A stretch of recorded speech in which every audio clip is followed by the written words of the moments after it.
Hi, folks. Thank you for joining us. My name is Jose, and on behalf of everyone here at Central Park, we welcome you to this program. Now, usually you might see me on the back end of these weekly walks, or you might know me from our virtual tours on Tuesdays, but I'll be giving Ian and Ryan a break for this week. And let me just say that I am honored to be your host. Now,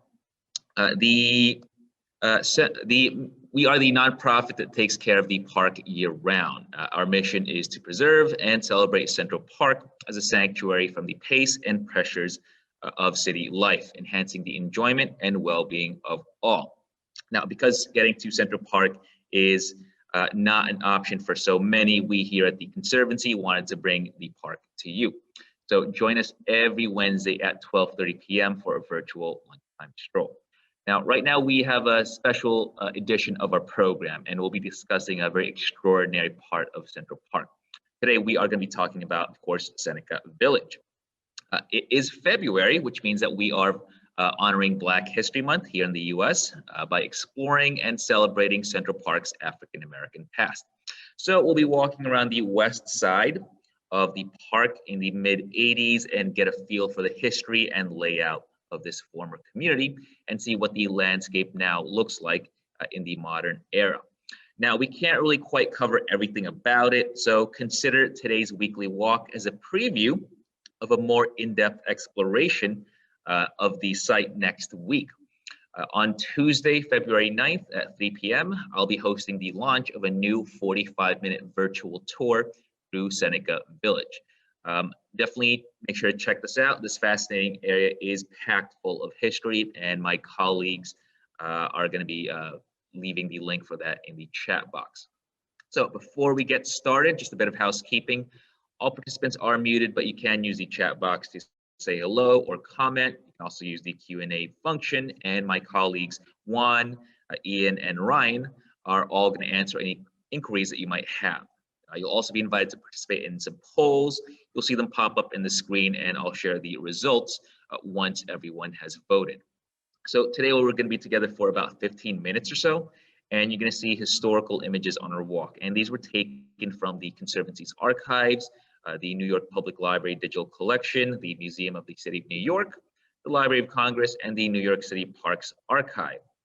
So right now, let's go ahead and start things off with poll.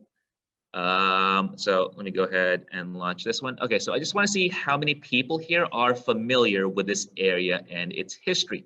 So you should see a poll pop up on your screen, and I'm curious, how many of you have heard of Seneca Village before? So I'm going to give you guys a moment or two to answer this question. Now, over the last few decades, Seneca Village has received more and more attention in the popular media.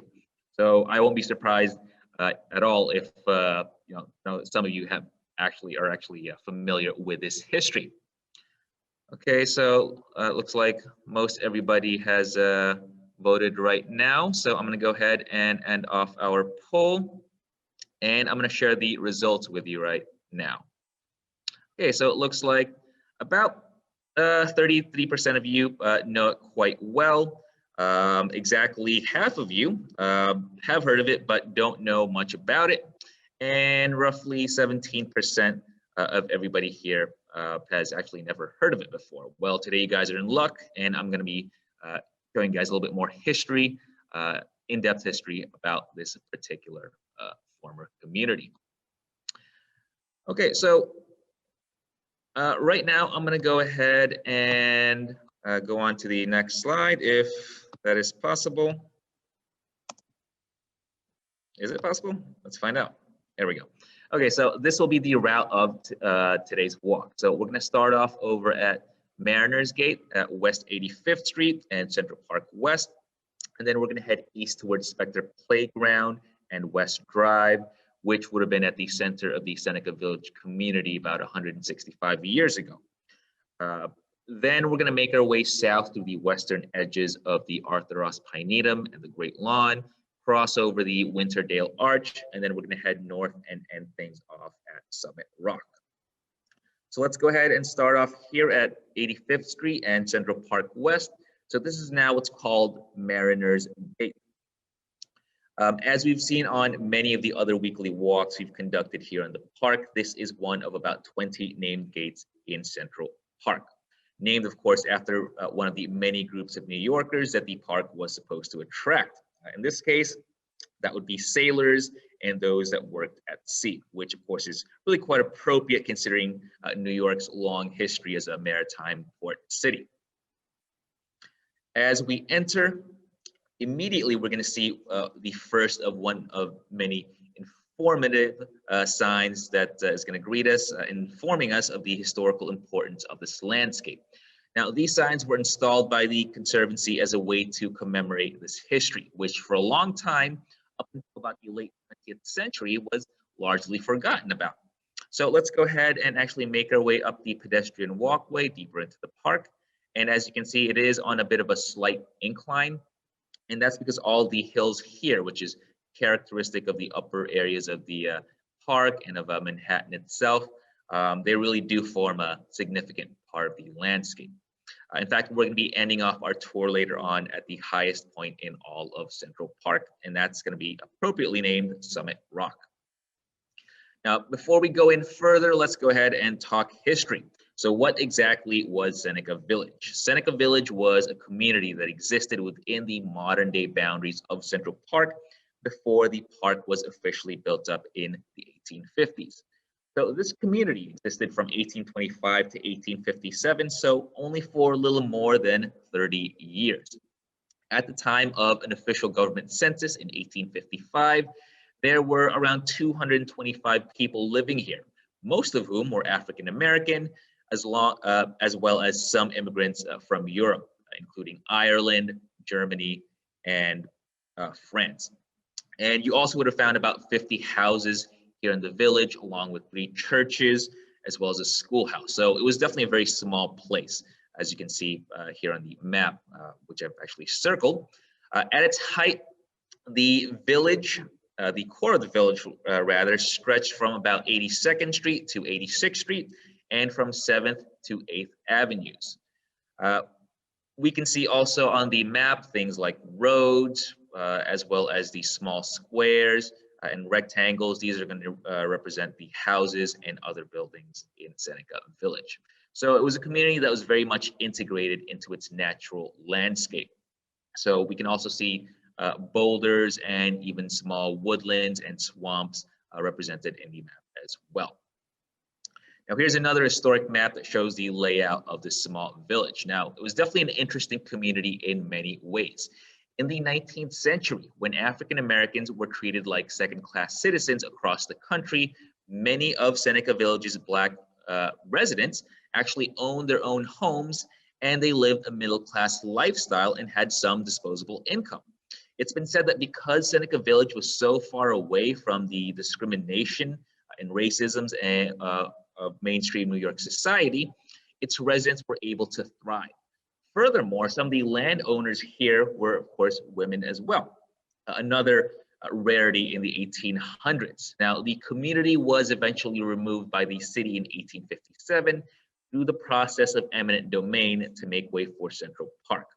By the way, the very detailed map that we're looking at, this was drawn out in 1856 by the city in order to determine who to pay out when constructing Central Park a year later.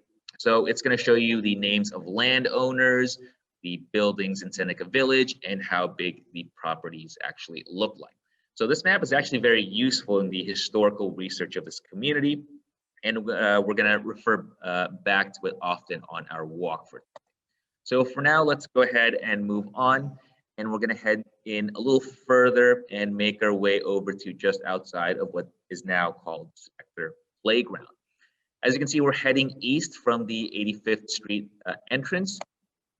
Now, just a slight uphill walk, we come to this area. So this is the Abraham and Joseph Specter Playground.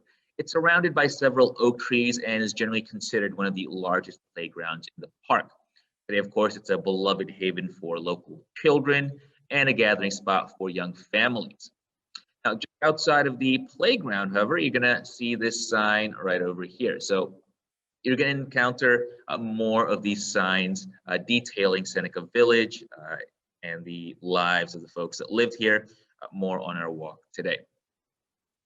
And that's because in the 19th century, this area where we're standing, this would have been at the cultural center of the community. As you can see here, we've overlaid the modern walking paths of the park on top of the historic map. And you'll notice that there are actually 3 churches just a few steps away from each other where we're standing on the pathway now. Now, these churches were the heart of Seneca Village's social, educational, and of course, religious life. So the churches were African Methodist Episcopal Zion Church. That's going to be all the way towards the right-hand side. You also had African Union Church. And all the way on the left, that is All Angels Church. Now, right next door to All Angels, and just south of where we're standing right now, was the home of William G. Wilson. Mr. Wilson, he was a caretaker of All Angels Church, and he also worked as a porter. Now, about 10 years ago in 2011, the site of where his house was located was actually excavated for research, and you can see the outline of his house here in the image. Now, that excavation was quite successful, and it yielded some incredible finds. So here we can see a few artifacts that may have been in his home. You can see things like pieces of a glass bottle, the lid of an earthenware jar, pitcher, and a china vase. These objects are, of course, all broken up and they're actually found in small pieces, but they do give us clues as to the types of goods that may have been in a typical middle-class house in Seneca Village.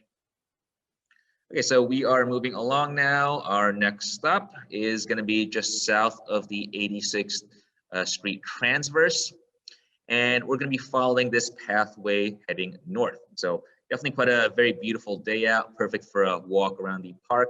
By the way, if you're walking around the park for today, it's probably not so beautiful out with all the snow, but we'll kind of, elide that a little bit. Okay, so now we get to just south of the Transverse Road. Now, 86th Street would have been a border of sorts for Seneca Village in the 1800s. Beyond 86th, the land was low and it was swampy, and generally it was really not very suitable for building houses or other structures. Even today, you can actually get a feel of how the street serves as a dividing line between different sections of Central Park. So if you actually look closely towards the back, you can see the black fencing that now separates the Transverse Road from the park. Now, this section of Seneca Village had a small cluster of houses and families. One of these households was headed by Andrew Williams, who was the first African-American to purchase land in the community in 1825. He lived here in a 2-story frame house just beyond where the sign currently is, actually. He lived there with his wife, Elizabeth, their son, their daughter-in-law, and grandson as well. Mr. Williams lived here for most of Seneca Village's existence. There also would have been a few other households around the area, including a German family off to the west. Now from here, let's go ahead and cross West Drive and make our way deeper into the park. So we've explored the history of Seneca Village, its community, the lives of some of its residents. Let's see what the landscape looks like today and try to reconnect it with the past. Looking east, we can see the Arthur Ross Pine Needle. This, of course, is a landscape we've seen a few times before in our previous weekly walks. It's essentially a collection of 17 different species of pine trees northwest of the Great Lawn. So if you were in our weekly walk a few weeks ago, Ryan also pointed out that this area was originally planned by Calvert Vaux and Frederick Law Olmsted as part of a winter carriage drive that would come alive in the colder months with an array of gorgeous evergreen trees. Here we see a couple of these pine trees as we walk down towards our next stop. Now these are called Austrian pines, and they definitely caught my eye as I was kind of walking around the park. They do have trunks that grow straight and tall and generally are considered to be very hardy in urban environments such as parks. And I always find it really quite interesting when our tree crews prune our trees in such a way that they really highlight their stateliness. Okay, so we move on now to the map. From the Pinetum, we walk a little further down. By the way, this pathway that we're walking on would have been roughly been along the former 7th Avenue, which of course no longer exists in the park today. But if we were here about 165 years ago, 7th Avenue would have been Seneca Village's eastern boundary. So there were a couple of interesting households in this area, including some properties that were headed by women, which was uncommon in the 19th century. On the map, we've underlined some of those property owners' names in red, and you can see at least 5 of them just within this small block-long section. So one of those women was Nancy Moore, who owned 3 plots of land that contained a large 2-story frame house, along with a basement. Another was Elizabeth Harding, an African-American woman who was one of the earliest settlers of the community. She married her neighbor Obadiah at some point. And this definitely is an interesting section of the community. And I find that Seneca Village has all these fascinating layers to it, the more and more you look at it. And it's definitely really quite intriguing. Okay, so we continue on with our walk. Now, looking west from our pathway, we get this lovely tranquil scenery of the modern Central Park. This section has a bit more deciduous trees than the Pinetum where we just were. So you can see the bare branches of the oak and beech trees. As any local knows, the trees of the park are especially lovely during the summer, and this area provides some excellent shade when it's hot out. Off in the background, you can see a rocky outcrop that's informally called Sparrow Rock by a lot of our birders. Now, just a little further down the pathway, we can find a pretty magnificent specimen of a European beech tree. So you can definitely tell it's really quite old, and of course, it has some very funky branching patterns to it. Beech trees, as we've learned on past weekly walks, have very smooth bark that's often used as a kind of message board. So sometimes you'll see initials carved into them. This, of course, is something we actively discourage in Central Park. In fact, you can see in the picture that the beech tree is, in fact, actually fenced off. Now, continuing on, we make our way south, and of course, we are now going to be crossing West Drive again. And of course, in order to do that, we're going to need to pass under Winterdale Arch. Winterdale Arch was one of 30 plus bridges and arches of the park that was designed by Calvert Vaux and the architect Jacob Ray Mould. After crossing Winterdale Arch, we emerge back into the western side of West Drive. Here you can see this pretty interesting outcrop of Manhattan schist. It's a very popular spot for kids to play on and for couples to sit on as well, as it gives you some really incredible views of the surrounding area. Large boulders like these were quite a common sight in Seneca Village. So this one might have been part of the daily experience for its residents. The park designers basically kept a lot of these rocks as a part of Central Park's landscape. What I find really interesting about this particular boulder is the tree that's starting to grow out of it. There's hardly any soil on this rock, yet it's kind of amazing that an entire tree can still manage to find itself at home on it. Kind of makes you wonder where it's getting its footing from. Okay, so of course now we can see that we're just a little past 82nd Street, and this actually would have been at the southern end of the Seneca Village community. So let's go ahead and continue north and explore more of this interesting area.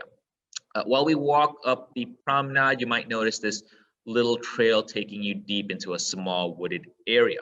Today you're going to find trees like pin oaks and elms here, but at one point the sloping area contained chestnut trees, mulberries, pines, and tulip trees. This was well before the park was built up in the 1850s. This area also contains a natural spring that the Seneca villagers use as a source of water, and that spring is called Tanner's Spring, which some of you might actually be familiar with. Okay, so of course we're now getting close to the end of our walk, but we'll need to wind our way over through a very large hill. So from this pathway, we're going to make a left turn at the intersection, and that's going to lead us to the last stop on our walk for today. The path that we're on, by the way, was once called Spring Street by Seneca Village residents, so named because the street directly led to Tanner Spring. So after making that sharp left turn, we start heading up this gentle incline towards Seneca Village. And along the way, you're going to see a rustic looking bench as well as wooden railings leading you to the top. Much of the wooden architecture, like benches and shelters that you see here in the park, are crafted primarily out of black locust wood. And many times, the wood is actually sourced from here within Central Park. Black locust, as some of you may know, is actually an invasive species here in New York and is actually on the park department's do not plant list. So I think this is actually a pretty cool way to use up some of that extra wood. Now, as we climb up Summit Rock, you'll also see that the Manhattan schist really pops out in certain areas and essentially forms part of the walkway. Over on the right, you can see a chunk of rock that has been repurposed into a bench for folks to kind of sit on. Now, believe it or not, Summit Rock is the highest natural point in all of Central Park. So it's going to stand at 142 feet and it actually overlooks 83rd Street. It's definitely got some very wonderful views of the surrounding area, and at times you can even see out to the river. And if you were to look down on the street below onto Central Park West, you can really get a feel for how high you really are up here. But the views in the 19th century would have been even more dramatic, as we can see in this illustration. Back then, you'd be able to see much of the Upper West Side, back then known as Harsonville. You can also see the Hudson River and the New Jersey Palisades from the top of Summit Rock. So this definitely would have been a defining aspect of the natural features around Seneca Village. Its residents were well acquainted with this view. So I'd like to end off our tour right here, where we have some pretty amazing views and a vista of the entire area, both from the past and in the present. So thank you so much for visiting the park with me today. If you like this walk, don't forget to catch the full version of this virtual tour with me on select Tuesdays. So we'll be launching the first virtual tour next week on February 9th at 3 p.m. And my colleagues are going to be leaving a link in the chat. Our next weekly walk will be over at the North Woods, and Ryan will be leading that one. Again, thank you. Check the chat for more information. As always, I do thank you folks for your continued support of our public programs. As a nonprofit organization, the Central Park Conservancy's work is primarily funded by donations from individuals like you. So if you'd like to donate, please visit centralpark.org/support. Now I'm gonna go ahead and leave the room open for a few minutes so we can grab any last questions. We do hope to see you again next week, same time, same place. Until then, from the Central Park Conservancy, stay safe and be well.